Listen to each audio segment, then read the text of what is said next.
오늘 우리에게 주신 말씀은 마태복음 26장 36절로 39절까지의 말씀입니다. 신약성경 마태복음 26장 36절부터 39절까지의 말씀입니다. 찾으신 분들은 성경 보시고, 또 성경책 없으신 분들은 우리 스크린에 나와 있는 대로 한 절씩 교독하시고 마지막 절은 함께 읽도록 하겠습니다.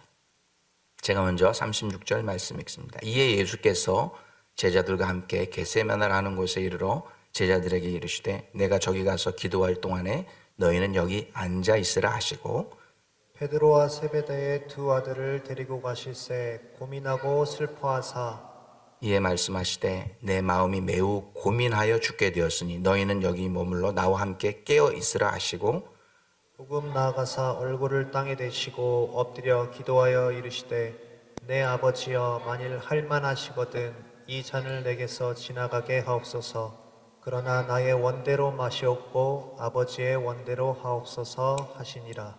아멘. 아멘. 시차를 따져보면 어제 혹은 오늘 이 땅의 모든 그리스도의 교회들은 예수님의 고난을 통해서 하나님께서 우리에게 보내주신 사랑을 깊이 묵상하면서 보내는 사순절의 네 번째 주일을 보낸 교회도 있고, 또 지금 보내고 있는 교회들도 있습니다. 그래서 오늘 성경에 기록되어 있는 예수님께서 당하셨던 참으로 많은 그런 고난들 가운데, 그 중에서도 예수님께서 가장 첫 번째로 당하신 고난이라고 말할 수 있는 겟세마네 기도에 대해서 한번 말씀을 나누려고 합니다. 우리가 잘 알고 있는 마태, 마가, 누가, 요한 이 사복음서에 나오는 예수님의 겟세마네 기도에 대한 그런 이야기들은 서로 전에도 조금 다르고, 그리고 기록되어져 있는 내용들도 조금씩 다릅니다.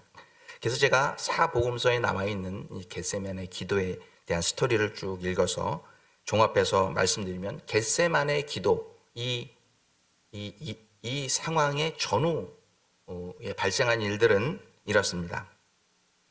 아주 어두운 밤이었습니다. 어두운 밤, 최후의 만찬을 예수님의 제자들과 예수님이 다 먹고 드시고 겟세마네 동산이라고 하는 곳으로 그들이 발걸음을 옮겼습니다. 겟세마네라고 하는 말은 그리스 말입니다. 헬라 말이라고 하죠.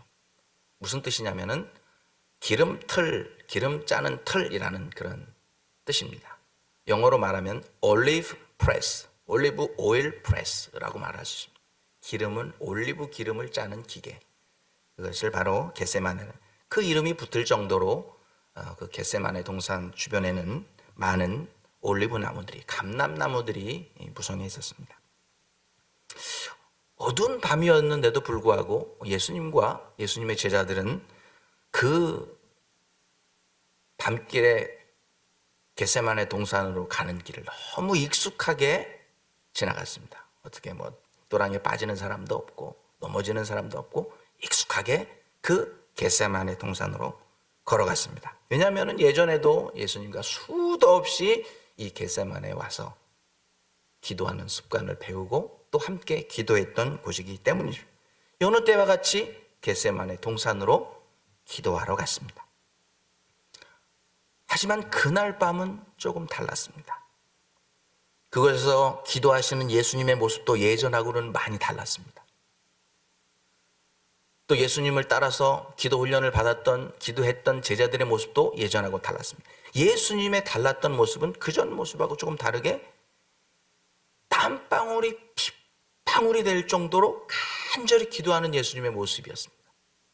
그런데 예수님의 제자들은 또 전하고 예수님을 좀 따라하는 것 같더니 그날은 보니까 최후의 만찬에서 너무 많이 먹고, 또 그냥 6월절 만찬이니까 피스트, 축제 만찬을 먹고 식곤증이 왔는지 또 피곤했는지 예수님이 깨어서 나를 위해서 좀 같이 3번 기도해달라고 3번이나 부탁을 했는데도 그것을 잊어버리고 피곤에 지쳐서 모두 잠들어 버렸습니다.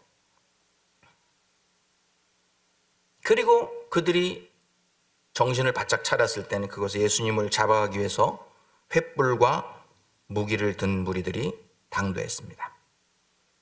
그런데 그 무리들을 데리고 맨 앞장서서 온 사람이 누구였어요? 방금 전에 예수님하고 마지막 최후의 만찬에서 포도주 잔에 떡을 떼어서 예수님과 한 잔에 손을 넣었던 가룟 유다가 그들을 이끌고 예수님을 잡으러 왔던 것입니다.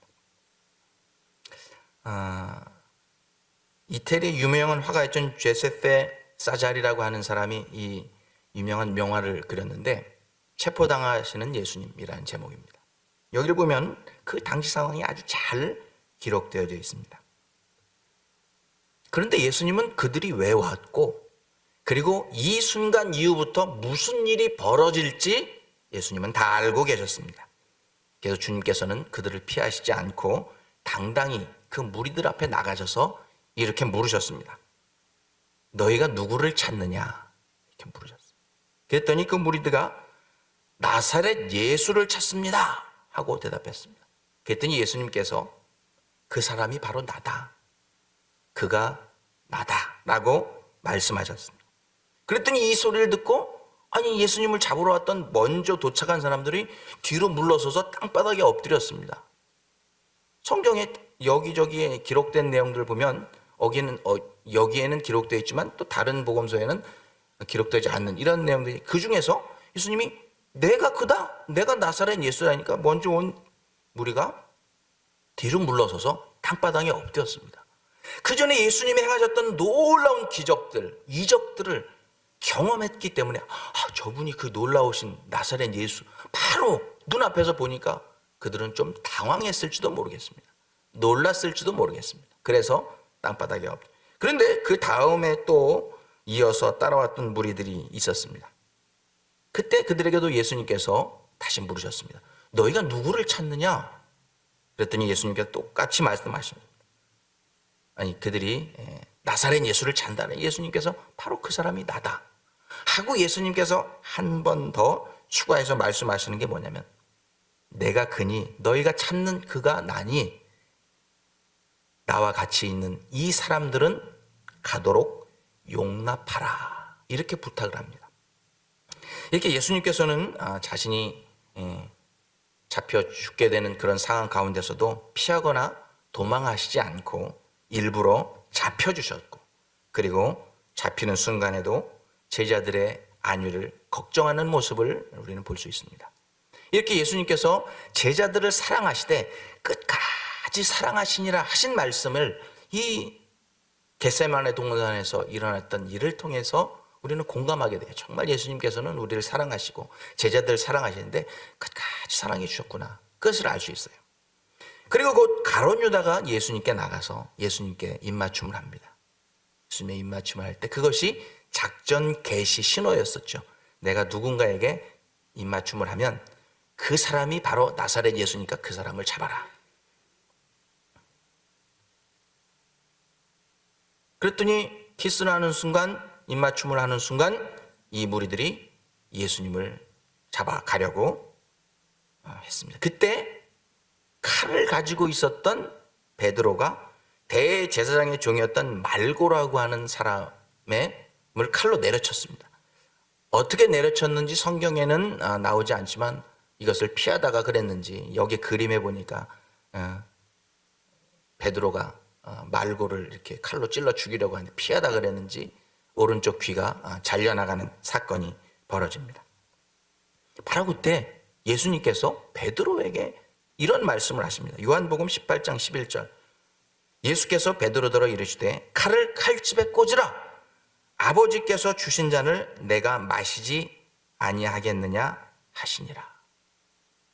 자, 오늘 말씀의 주제인 주님의 잔에 대한 말씀이 여기 나옵니다. 요한복음에 나옵니다. 그리고 오늘 우리가 함께 읽을 본문 마태복음 26장 39절에도 이 주의 잔이라고 하는 것이 나옵니다. 제가 읽어드립니다. 아버지여 만일 할만하시거든 이 잔을 내게서 지나가게 하옵소서. 여기서도 예수님 주님의 잔, 이 잔이라는 단어가 나옵니다.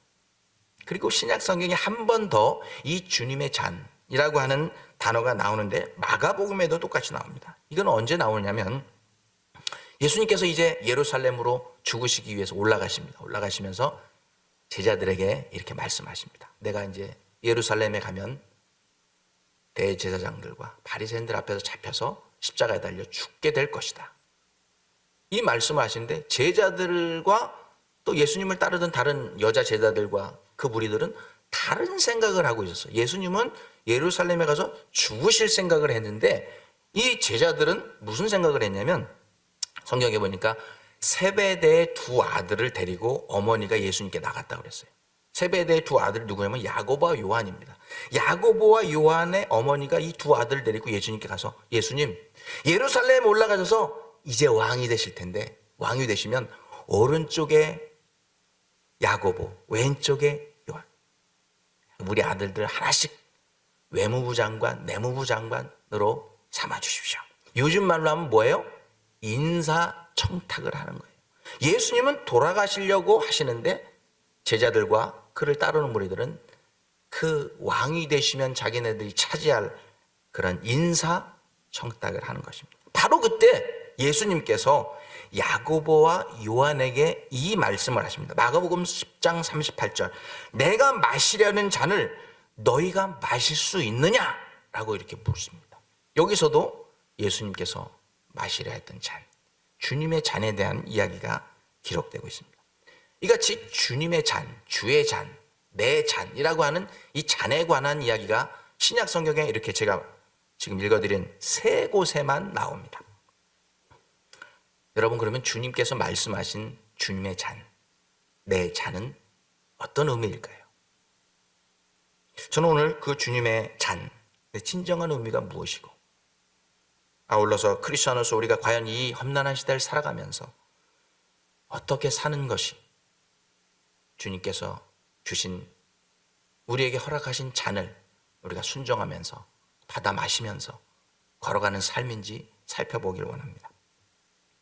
많은 신학자들은 예수님이 당하신 고난을 두 가지로 나눠요. 두 가지로 나눠요. 하나는 spiritual suffering, 영적인 고난이 예수님에게 있었다. 또 하나는 physical suffering, 그런 육적인 고난이 있었다.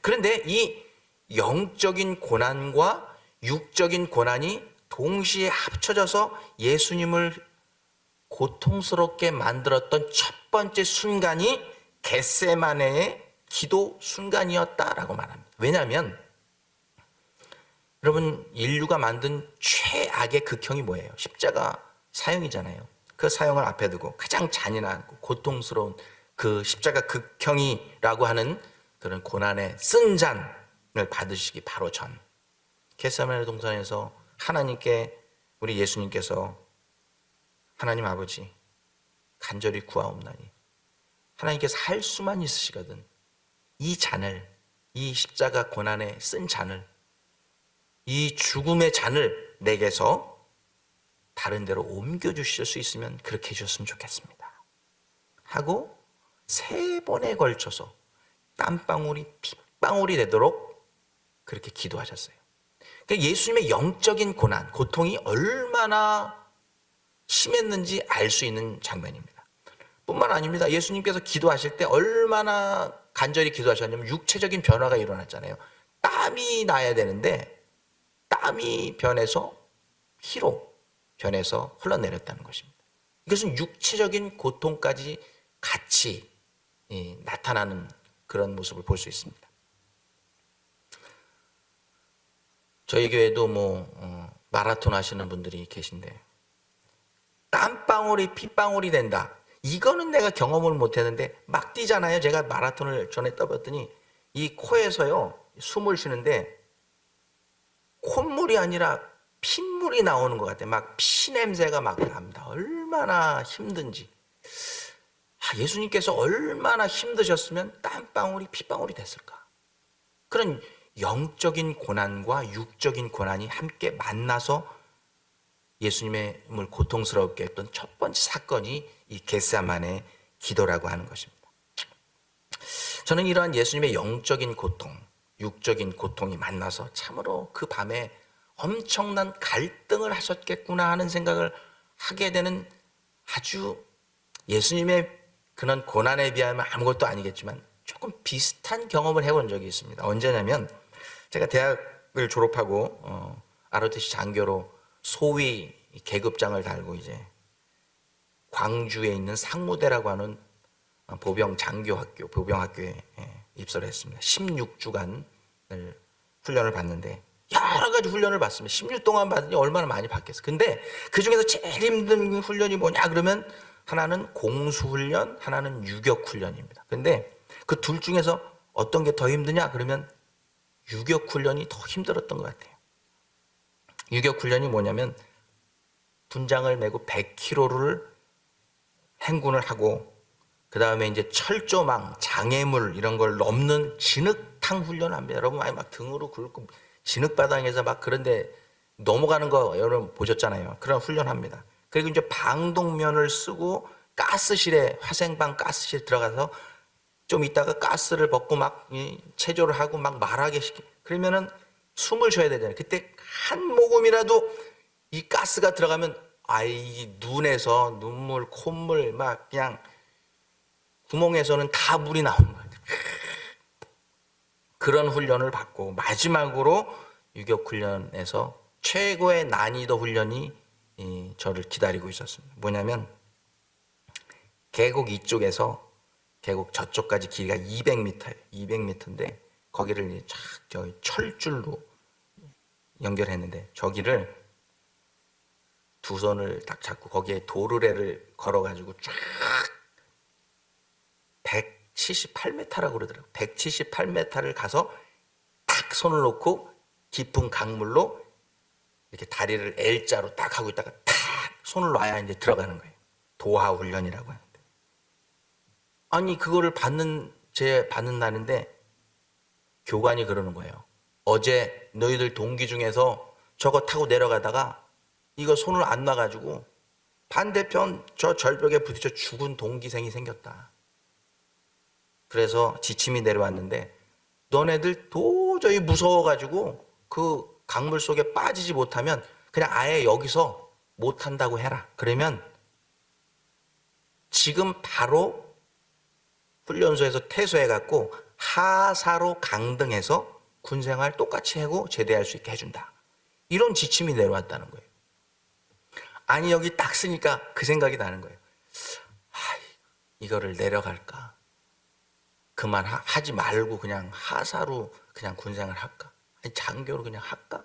근데 너무 또 그동안 받은 대학교 다니면서 2년 동안 받았던 군사훈련이 또 아까운 거예요. 그래서 여기 보니까 너무 무섭고 이거를 요즘에는 여자 장교들도 이걸 다 한대요. 여자 장교들도. 일반 사병들은 이 훈련 안 받습니다. 너무 이렇게 어려워서. 이 갈등의 순간 정신적으로 얼마나 갈등이 오는지 몰라. 이거 해 말어. 근데 또 육체적으로 온갖 유격훈련 다 하고 와서 이거 잡을 힘도 없는데 내려가는 거잖아요. 마지막 훈련이니까. 육체적인 고통, 정신적인 고통. 이게 딱 만났을 때 이 갈등이라고 하는 것은 인간적으로 어떻게 표현할 수가 없어요. 예수님도 완전한 인간으로 오셨잖아요. 자, 그러면 인간이신 예수님이 그렇게도 피하고 싶어 하셨던 주의 잔이라고 하는 의미는 뭘까요? 주의 잔. 신약 성경을 아까 제가 3번 읽어드렸습니다. 거기에는 특별한 의미가 담겨 있지 않아요. 예수님께서 받으신 잔. 그런데 구약 성경을 살펴보니까 구약 성경에서 주의 잔이라고 한 잔이라는 건 하나님의 진노와 심판을 의미할 때 대부분 이 잔이라고 하는 단어를 썼습니다. 이사야서에 보면은 이렇게 기록되어 있습니다. 여호와의 진노의 잔을 마신 예루살렘이여 하고 쫙 예언서가 진행이 됩니다. 여호와의 진노의 잔을 마신 예루살렘. 무슨 뜻이냐면 하나님을 버리고 우상 숭배했던 예루살렘. 결국은 예루살렘 멸망의 원인이 뭐냐면 여호와의 진노의 잔을 하나님께서 그들에게 마시게 하셨다는 것입니다. 내가 더 이상 너네를 참을 수 없다 하고 심판하셨다는 거예요. 그 하나님의 진노의 잔을 통해서 심판받게 돼서 멸망당하고 바벨론으로 포로로 끌려가잖아요. 그리고 70년이 지났습니다. 70년이 지난 후에 하나님께서 동일한 말씀하십니다. 하나님께서 이렇게 말씀하십니다. 내가 나의 진노의 잔을 거두었도다 하시고 다시 바벨로니아에 끌려갔던 이스라엘 백성들을, 포로들을 귀환하게 해주십니다. 여러분, 그러면 하나님께서 마시게 하셨던 진노의 잔을 받아 마셔야 되는 사람이 누굽니까? 지금 말씀드린 것처럼 우상 숭배였던 죄인되었던 이스라엘 백성들인 것처럼 죄인들이 하나님의 진노의 잔을 받아 마실 수밖에 없습니다. 죄인들에게는 하나님의 진노와 심판이 반드시 임하게 됩니다.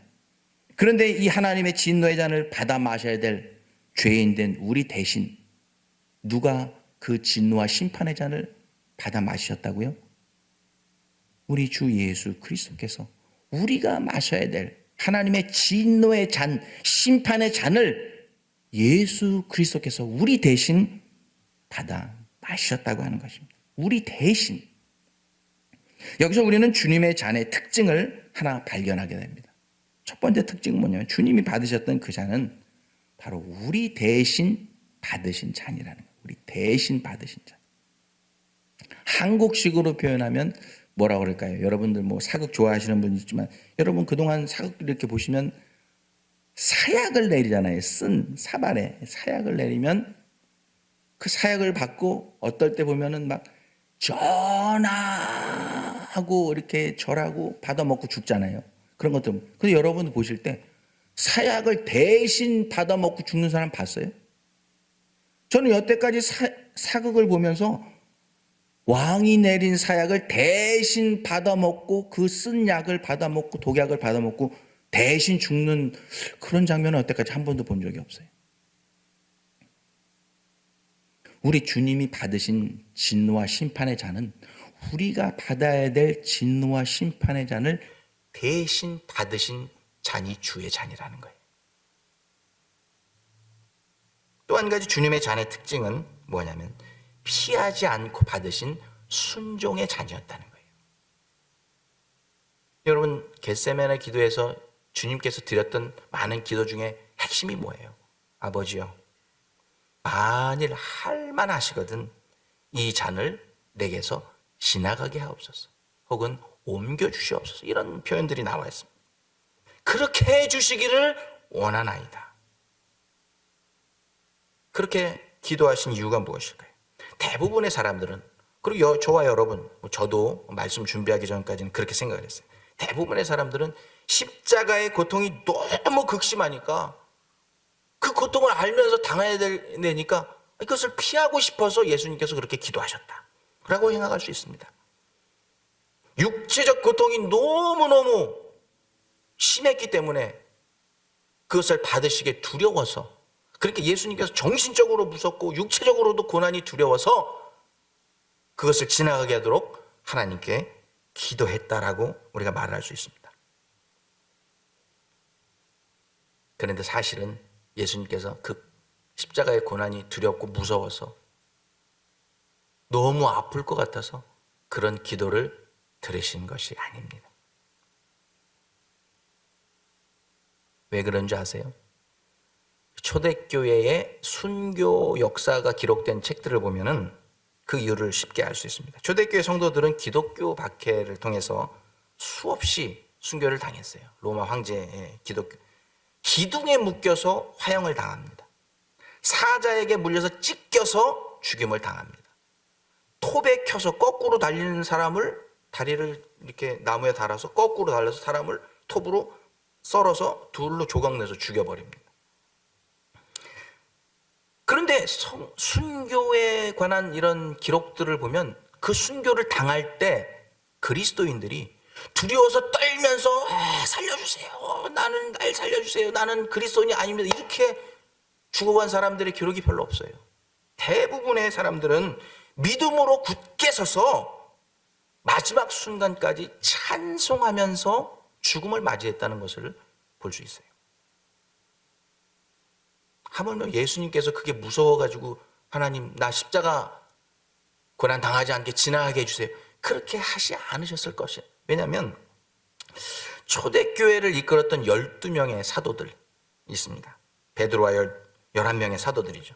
그리고 이제 사도 바울이 이제 다 순교를 합니다. 다 순교한 후에 그 뒤를 이어서 이 사도들의 뒤를 이어서 예수님의 제자도를 이끌어갔던 사람들을 속사도라고 그래요. 그러니까 연속으로 그 일을 이어간다. 그래서 속사도.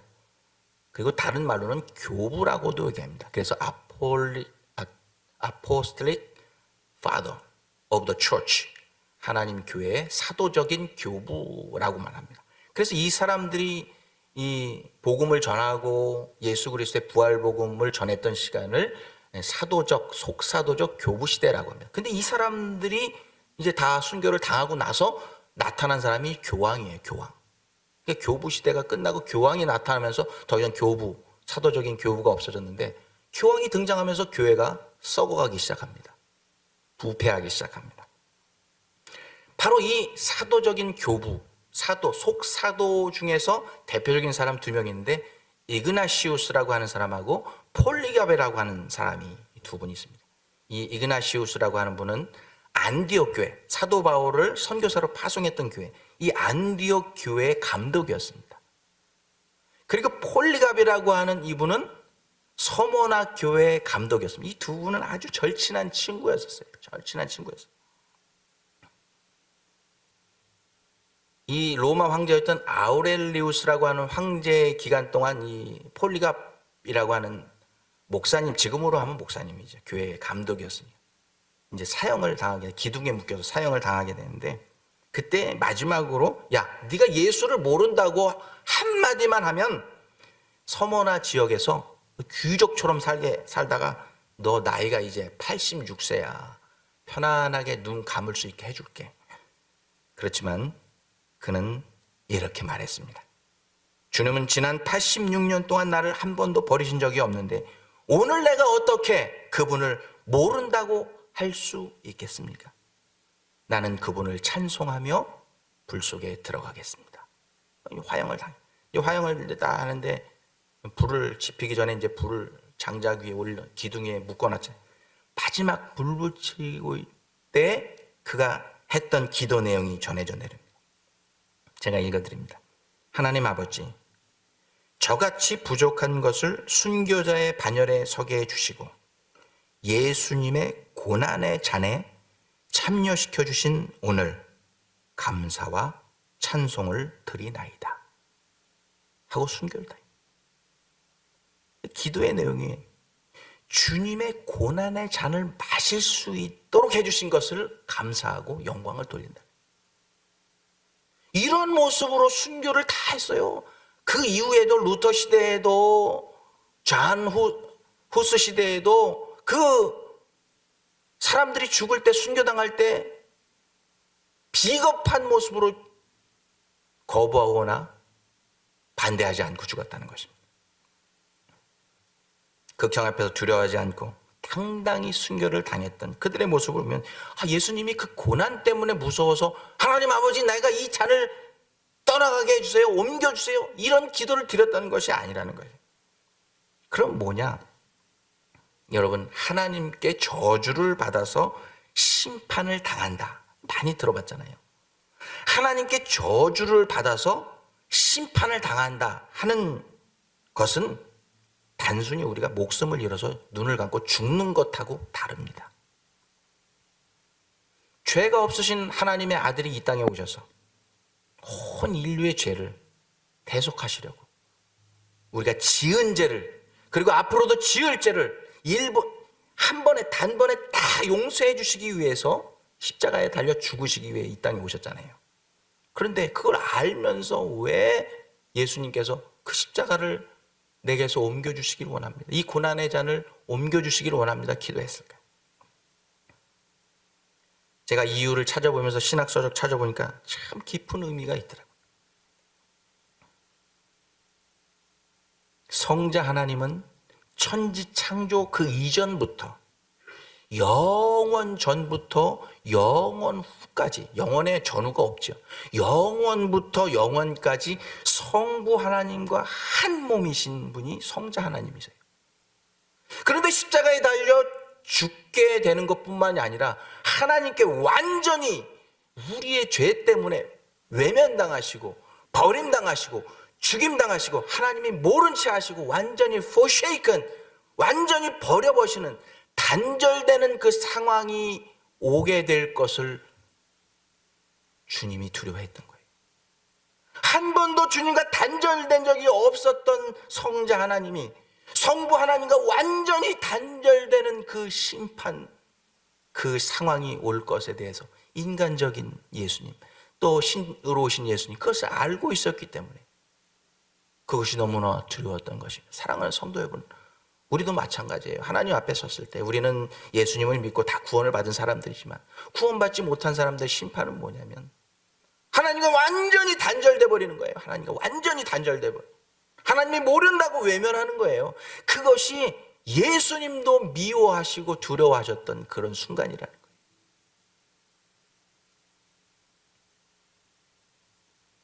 그 보혈의 피를 흘려야만, 그 피로만 인류의 죄가 다 사해줄 수 있어. 그 길밖에는 없어. 하나님의 말씀 순종하면서. 그러나 내 원대로 마옵시고 아버지의 원대로 되기를 원하나이다 하고 당당히 십자가를 향해 나가셨습니다. 순종의 잔을 받으셨다는 거죠. 여러분, 예수님께서 그 잔을 피하실 수 있는 방법도 많았고 때도 얼마든지 있었습니다. 예수님이 하시기 싫었으면 예루살렘으로 아예 안 올라가 버리는 거예요. 예루살렘에 가서 십자가에 달려 거기를 안 올라가시면 안 돌아가시잖아요. 그리고 이 나쁜 제자 가룟 유다가 은 30에 예수님 팔아서 겟세마네 잡으러 다 무리를 끌고 온 거 예수님 모르셨겠어요? 다 알고 계시잖아요. 그런데 예수님께서 피하시려면 아예 겟세마네 동산으로 그날 기도하러 안 가시면 되잖아요. 십자가에 달릴 때 내 이놈들하고 신적인 능력을 슈퍼내추럴한 파워를 보여주셔갖고 다 무섭게 해가지고 도망가게 하고 십자가에 안 달려 돌아가실 수 있습니다. 그러나 예수님께서는 아버지께서 주신 잔을 내가 마시지 아니하겠느냐 하시고 주님이 주신 진노의 잔을 스스로 순종하는 마음으로 받았다고 하는 것입니다. 사랑하는 성도 여러분, 그러면 우리가 신앙생활하면서 우리는 어떻습니까? 예수님께서 너희가 나를 따라오려거든 너희 십자가를 지고 나를 따라올 것이니라 말씀하셨잖아요. 그리스도인으로서 헌신의 길, 우리에게 주신 그 직분을 감당하는 일, 사명을 감당하는 일을 우리가 순종의 모습으로 따라가야 되는데 우리는 정말 주님이 받으셨던 그 대신 받으신 잔, 순종하며 받으신 잔을 보면서도 우리에게 주신 사명, 직분, 명령을 우리가 회피하면서 살 때가 얼마나 많은지 몰라요. 오늘 특송해 주신 김선유 집사님 플룻으로 부른 노래가 사명이라고 하는 그런 찬양입니다. 여러분, 주님이 받으셨던 그 잔에 비하면 우리가 받은 사명의 잔은 아무것도 아니죠. 그런데 우리들은 늘 그 잔을 비껴가려고만 합니다. 귀찮다는 이유로, 내 시간 뺏긴다는 이유로, 힘들다는 이유로 그것을 거부할 때가 우리 삶 가운데 없느냐는 것입니다. 쉽게 말하면 쓴 잔은 다 거부하고 단잔만 받아 마시려고 하는 모습이 우리 가운데 없느냐는 것입니다. 주님이 우리 대신 쓴 잔을 받으셨던 것처럼 우리도 우리 자녀를 위해서 대신 기도해주고 우리 가족을 위해서 대신 기도해주고 여러분이 속한 교회 성도들 위해서 대신 기도해주고 이웃을 위해서 힘든 지경에 있는 다른 사람들 위해서 대신 기도해주는 이 잔도 우리가 받아서 순종으로 마셔야 되는 잔인 줄로 믿습니다. 여러분 힘들어도 그것을 감당할 때 여러분의 자녀가 잘 되고 뭐 세상적인 복을 얘기하는 것이 아닙니다. 여러분이 그 대신 받는 잔, 대신 기도해주는 이 중보기도를 통해서 우리 주변 사람들이 복되고 하나님께서 허락하신 구원의 길, 영생의 길, 복된 길을 걸어가게 될 줄로 믿습니다. 말씀 맺기를 원합니다. 찬송가 154장을 보면 갈보리산 위에 십자가 섰으니 라고 하는 외국 찬양이 있습니다. 이 찬송가 마지막을 보면 참 은혜스럽습니다. 빛난 면류관 받기까지 험한 십자가 붙들겠네. 운율이 쫙 맞아요. 이제 번역을 영어를 이제 한국말로 할 때 빛난 면류관 받기까지 험한 십자가 붙들겠네. 딱 잘 맞추는데 번역을 원래 의미를 넣지 못하고 이렇게 의역하고 이 운율에 맞추다 보니까 조금 다르게 번역이 되는데 제가 찾아보니까 원래 영어 가사는 이렇습니다. 한국말로 번역해 드립니다. 나는 낡고 험한 십자가를 붙들 것입니다. 그리고 언젠가 먼 훗날 그것을 면류관과 바꿀 것입니다. 이게 원래 찬송가 제목이에요. exchange라고 하는 단어를 써서 내가 졌던 낡은 십자가, 험난한 십자가, 그것하고 면류관을 나중에 바꾼다는 거예요. 내가 면류관하고 이 험한 십자가 바꿀 거야 하는 그 고난의 그 고백이 담겨 있는 것입니다.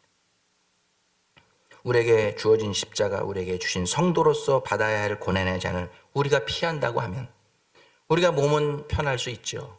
그러나 하나님이 우리에게 약속해 주신 면류관을 결단코 우리는 기대할 수 없는 것입니다. 간절히 바라는 우리 사랑의 공동체 모든 성도들이 이 사순절을 보내면서 우리 각자에게 주님이 직접 주셨어요. 여러분 각자에게 주신 사명, 고난의 잔을 다 순종함으로 받으심으로 이것을 주님 날아갈 때까지 이 험한 십자가, 이 낡은 십자가, 그렇지만 이제 끝까지 붙들고 감당해서 주님 날아갈 때, 들어갔을 때 주님이 우리에게 약속하신 그 귀한 면류관과 바꾸기를 원합니다 하는 이 결단이 여러분 가운데 이 2023년 사순절 기간 동안 있을 수 있기를 우리 주 예수 그리스도 이름으로 축원합니다. 기도하겠습니다. 하나님 감사합니다. 오늘 사순절 네 번째 주일 주님께서 받으셨던 주님의 잔 어떤 의미 있는지, 왜 주님께서 겟세마네에서 그렇게 기도하셨는지 깨닫게 해주시고 우리가 어떤 모습으로 살아야 될지 말씀해 주니 감사합니다. 주의 성령께서 우리 마음 가운데 내재하셔서 이 말씀 꼭 붙들고 잊어버리지 않고 주님 만나는 순간까지 낡은 것처럼 보이는 십자가, 험한 것처럼 보이는 십자가지만 끝까지 붙들고 가서 주님 예배하신 면류관과 바꿔 쓸 수 있는 우리 모두가 되게 하여 주옵소서. 예수님의 이름으로 기도하옵나이다. 아멘.